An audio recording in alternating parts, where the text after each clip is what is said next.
Last week, the U.S. Bureau of Labor Statistics, BLS, decided to feed us more of its usual lies, announcing with a massive grin, "We added 178,000 new jobs in a single month, and unemployment is down." But let's be real, does anyone actually believe this shit? We're living in a time where consumer confidence has hit rock bottom, surpassing even the days of the COVID crisis and the global financial crisis. In the exact same month they claim to have added all these jobs, companies announced over 60,000 layoffs. Unemployment claims shot up, and their own goddamn report admits that the labor force shrank by around 400,000 people. So how the hell does this magical job number keep going up? Let me break down how they sell you this financial bullshit in plain English.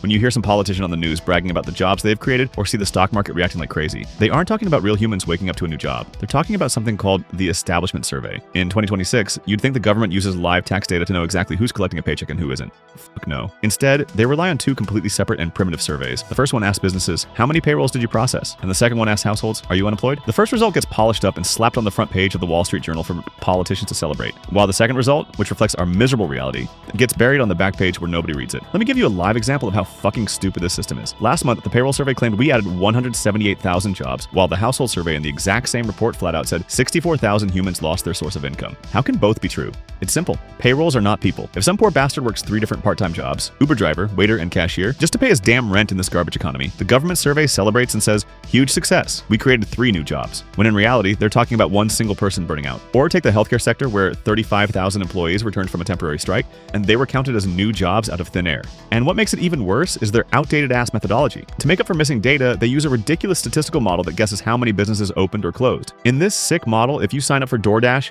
to deliver food because you're completely broke, the government counts you as a new business and a job created. Add to that, this establishment survey is totally blind to the creator economy, independent contractors, and freelancers. These guys are the first ones to get the boot when companies start cutting costs. A CEO isn't going to fire their full-time staff first. They're going to fire the contractors and anyone without an official contract. And because these people don't have traditional employment contracts, they don't show up in the unemployment numbers until it's way too late. So why don't they fix this broken system? The simple answer, because it serves their interests. Changing these numbers would expose the disaster and make politicians look like idiots. It's a lot easier to keep a system that gives you a fake number you can manipulate in press conferences